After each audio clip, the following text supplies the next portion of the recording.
दोस्तों, मैं हूं सुरेंद्र खंडेलवाल और आज हम एक शेयर का रिव्यू करने वाले हैं।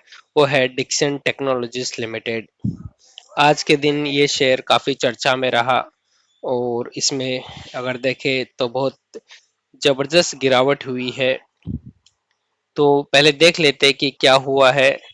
तो अगर देखोगे तो ये शेयर का ओपनिंग होता है 3169 रुपीज से, और देखते ही देखते ये, जब तक किसी को कुछ समझ में आता तब तक ये कुछ 18 से 20% गिर चुका था।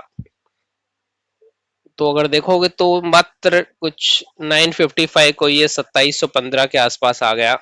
फिर थोड़ा सा इसने रिकवरी करने की कोशिश की, लेकिन तब तक काफी देर हो चुकी थी। और बाद में देखोगे तो इससे गिरते गया एक टाइम तो 2669 तक भी आ गया था, और लास्ट में डे एंड होता है 2728। सो ये आज का दिन, अगर इसका हम 3-4 दिन पहले का पैटर्न देखें तो ये लगभग 3500 के आसपास था ये 20 जनवरी को। और अगर हम 25 तारीख की बात करेंगे तो 3365 के पास था।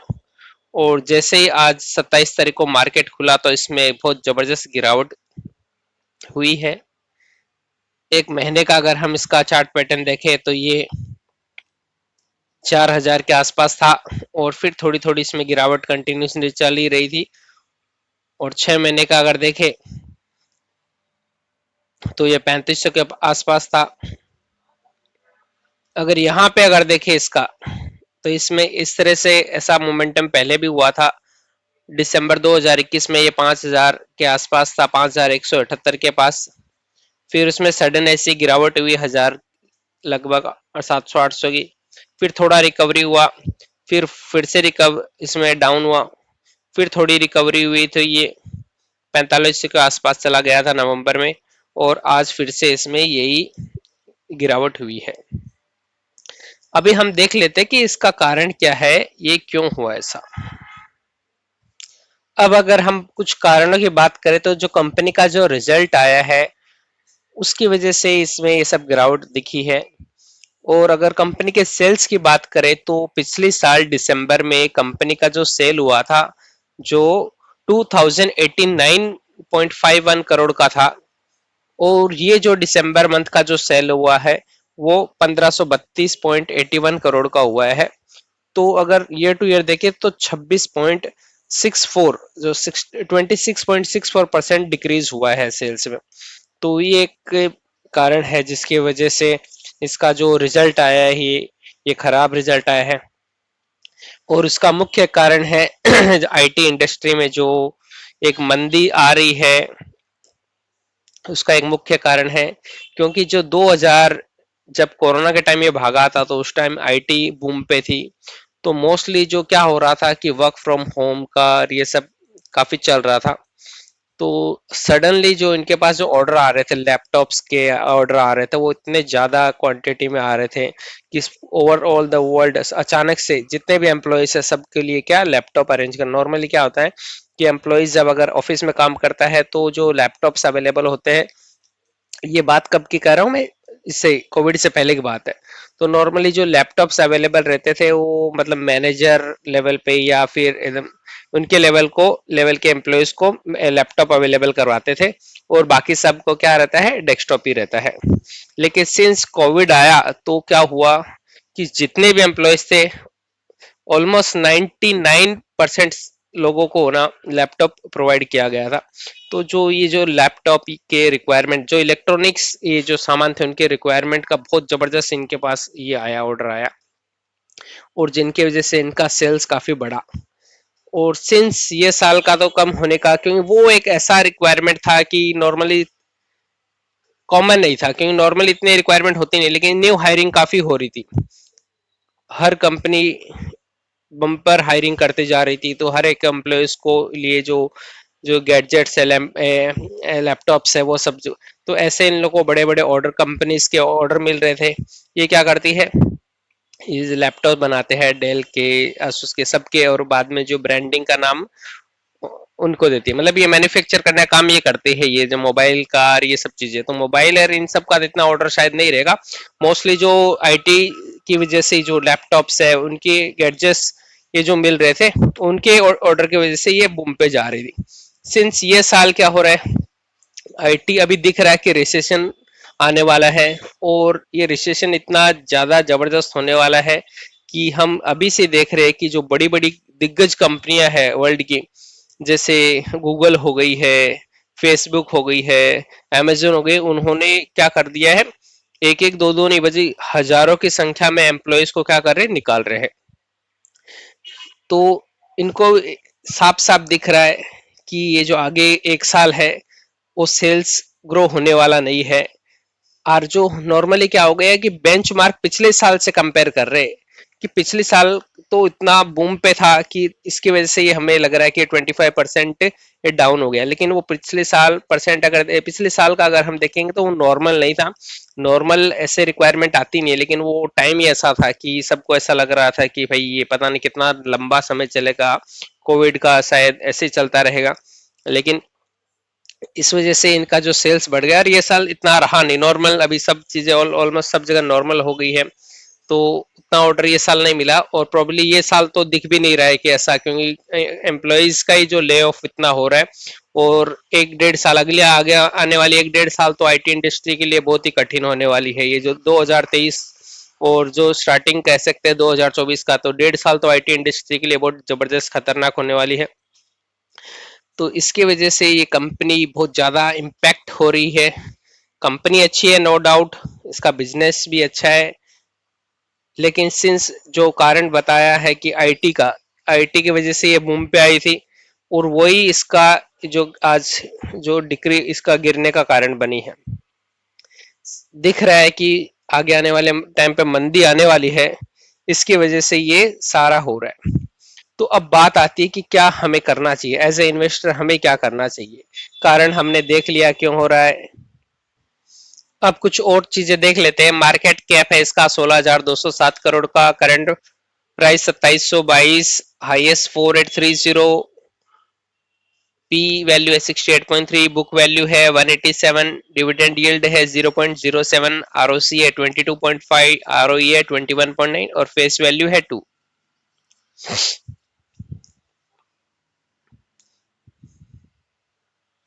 अब अगर हम देखें इसके इंपॉर्टेंट पॉइंट पे देखोगे तो 2019 में दिसंबर तक इसका जो सेल्स था 994 करोड़ का था, फिर मार्च में 854 करोड़ का, फिर जून में 517। तो यहां तक नॉर्मल था। अगर हम देखेंगे कि जो दिसंबर मंथ था वो यूजुअल था कि भाई नॉर्मली इतना ही सेल्स होता है 1000 करोड़ के आसपास। फिर मार्च में जो क्वार्टर है उसमें 850, तब तक भी अगर देखोगे तो कोरोना मतलब आया था, वो लॉकडाउन हमारा मार्च में लगा था, लेकिन उसका इम्पैक्ट अभी तक नहीं आया था। जून में तो क्या हुआ, सडन पूरा 1.5-2 महीना बंद ही रहा था, तो किसी को कुछ पता ही नहीं चला था कि क्या होने वाला है। अब देखोगे सितंबर से क्या हो गया कि पूरा ये वर्क फ्रॉम होम का सेटअप चलने लग गया था, तो लैपटॉप्स इनका का रिक्वायरमेंट बढ़ने लगा था।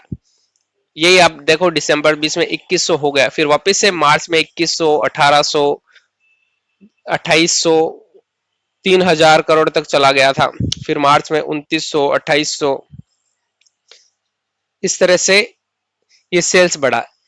लेकिन अभी सडनली ये 5-6 महीने से ये देखोगे तो रिक्वायरमेंट क्या है, पिछले अगर देखोगे तो अच्छा ग्रोथ है अभी भी, लेकिन सिंस हमने पहले इतना जबरदस्त परफॉर्मेंस कर दिया तो उससे अपना कंपैरिजन हो रहा है, तो इसके वजह से क्या हो रहा है कि ये कम लग रहा है। कंपनी का तो अभी भी अच्छा है अगर देखोगे, लेकिन कंपैरिजन खुद से ही हो रहा है, क्योंकि उस पिछले 1-1.5 साल में इतना जबरदस्त सेल्स हुआ, तो उससे एक्सपेक्टेशन है कि हर साल उतना ही होगा, लेकिन उतना होने वाला नहीं है नॉर्मल टाइम पे। तो देखोगे तो कंपनी का डेटा काफी अच्छा है। प्रॉफिट भी देखोगे तो पहले 52 करोड़ का था, फिर 56 का, फिर 100 करोड़, 80, 50, 110, 103, 118, 100, अभी भी काफी अच्छा प्रॉफिट। अगर देखोगे तो 111 प्रॉफिट 2019 में ये देखोगे तो 50 का था, अभी काफी अच्छा है। प्रॉफिट बिफोर टैक्स अगर देखेंगे या नेट प्रॉफिट देखें तो 26 करोड़ था 2019 में, फिर मार्च क्वार्टर में 28 हुआ, और अभी ये क्वार्टर में देखोगे तो 52 है, अभी भी काफी अच्छा है। और अगर हम चीज अगर देखें ईयर ऑन ईयर देखें तो कंपनी का जो सेल्स था मार्च 2000 12 में 572 का था, फिर 700, 1000, 1200। अगर हम कोरोना से पहले का देखें तो 2019 में ईयर ऑन ईयर सेल्स था ऑलमोस्ट 3000 करोड़ का और प्रॉफिट था 94 करोड़ का। यही 2020 में हो गया है 4400 करोड़ और 157 प्रॉफिट। फिर अगले साल 2021 में 6000 का हुआ है, 217 करोड़ का प्रॉफिट है। फिर मार्च 2022 में 10,000 का 697 हुआ है और प्रॉफिट 255। ये साल भी क्या है अभी तक देखोगे तो 12,000 करोड़ का है सेल्स और 320 करोड़ का प्रॉफिट दिख रहा है। सो डेटा क्या हो रहा है, पिछले साल से नॉर्मली क्या हो रहा है, कंपैरिजन हो रहा है इसका। इसके वजह से सबको इतना उम्मीद इतनी ज्यादा हो गई है कि इनको सबको लग रहा है कि भाई जैसा इसने 2020-21 में परफॉर्मेंस जितना सेल्स आया था उतना ही उसका नंबर आना चाहिए। लेकिन पता है कि ऐसा रिक्वायरमेंट मतलब और वर्ल्ड वाइड वो एक उसकी वजह से आया था, कोविड की वजह से आया था। अभी सब नॉर्मल हो गया है तो उतने ऑर्डर्स और सेल्स नॉर्मली नहीं आने वाले हैं, इसकी वजह से ये डेटा कम है। कंपनी नो डाउट अच्छी है। अभी अगर आपको इन्वेस्ट करना है, लॉन्ग टर्म के लिए करना है, अगर कोई सोच रहा है कि उसे अभी जैसे रिटर्न मिले कुछ और, अभी हम लोग देख लेते हैं कंपाउंडेड ग्रोथ देखोगे तो 10 साल में 34 है, 5 साल में 34, 3 साल में 53। स्टॉक का सीजीआर वैल्यू भी देखोगे तो 5 साल में 29, 3 साल में 45। कंपाउंडेड ग्रोथ भी देखोगे 40-32% है। तो जबरदस्त डेटा है, कंपनी भी एक नंबर की कंपनी है। और अगर हम देखें कंपनी के पास रिजर्व्स देखें तो मार्च 2020 में 530 करोड़ था, अभी 726 करोड़ रिजर्व हुआ है और अभी 1100 करोड़ का हो गया है। तो कंपनी का रिजर्व्स भी बड़ा है। बोरोइंग 87 करोड़ का था, फिर ऑलमोस्ट 300 करोड़, फिर 667 और 413। सो डेटा काफी अच्छा है कंपनी का। और अगर हम शेयर होल्डिंग पैटर्न की बात करें तो मार्च 2020 में 36% शेयर्स प्रोमोटर्स के पास थे, 10 एफआईस के पास, 22 डीआईस के पास और 30 पब्लिक के पास। अगर करंटली अभी देखें तो 34% है प्रोमोटर के पास, 16% एफआईस। अगर देखोगे 10% था एफआईस का 2020 में और करंटली आज के दिन देखें तो 16%, 16.67% हो गया है। वहीं पे डीआईस ने कम किया है, उसका 18 हो गया है। और पब्लिक का देखोगे तो 30 था और लगभग अभी 30 ही है। तो फॉरेन इन्वेस्टर इसमें काफी इन्वेस्ट कर रहे हैं। तो जो आज का क्रैश हुआ है इसमें जबरदस्त, तो उसको देख के हमें क्या करना चाहिए देखो, सबसे पहले तो हमें देखना है कि कंपनी कैसी है। अगर कंपनी अच्छी है तो हमें ये छोटे मोटे ऐसे तूफानों से डरना नहीं चाहिए। अगर हमारा विजन लॉन्ग टर्म का है, अगर लॉन्ग टर्म का है तो हमें क्या करना चाहिए, अगर हमने लिया है तो और ये खरीदने का मौका है, थोड़ा थोड़ा आप लेते जाइए अपने। अगर ऐसा लॉन्ग टर्म के लिए है कि 5 साल 10 साल के लिए, तो एक अपॉर्चुनिटी है आपके लिए कि आप इसमें बाई कर सकते हैं। लेकिन आपका अगर शॉर्ट टर्म का विजन है कि भाई मुझे तो 5 महीने 6 महीने में या 2 महीने 3 महीने में ही पैसा बनाना है, तो आप इससे दूर रहिए। बिकॉज ये अब लगभग ये साल 1 साल 1.5 साल तो इसका ऐसे मंदी जाने वाली है जब तक ये आईटी इंडस्ट्री ठीक ना होगी। ठीक है, तो जब भी आईटी इंडस्ट्री में रिकवरी आएगा तो इस शेयर में भी आपको ऑटोमेटिकली रिकवरी दिखेगा। तो फिलहाल के लिए अगर लॉन्ग टर्म का इन्वेस्टर, देखो इसने आपने डेटा ही देखा इसका कि कितना जबरदस्त रिटर्न दिया है। तो ऐसे लॉन्ग टर्म में 1-2 साल तो ऐसी आएगी। हमने 2007-8 में जो मंदी आई उसमें भी देखा है कि बड़े बड़े शेयर्स गिरे थे और बाद में उन्होंने भी जबरदस्त रिकवरी। तो ये भी एक ऐसा ही फेस है ये साल इसका। तो आईटी में तो सारे शेयर्स लगभग ऐसे ही आपको दिखेंगे। विप्रो का भी हाल आपने ये देखा, यही चल रहा है। इन्फोसिस भी काफी गिरा हुआ है। तो सारे आईटी शेयर्स आपको इसी पे दिखने वाले हैं। और उनका इम्पैक्ट ऐसे जो प्रोडक्ट बनाती है कंपनी, इलेक्ट्रॉनिक्स प्रोडक्ट बनाती है, उन पे दिखेगा, क्योंकि ये उनके जो सप्लाई करते हैं उनको, जो लैपटॉप हुए या और कोई भी सामान है इलेक्ट्रॉनिक्स से, तो इसका रिक्वायरमेंट जो सेल्स है वो ऑटोमेटिकली कम हो जाएगा।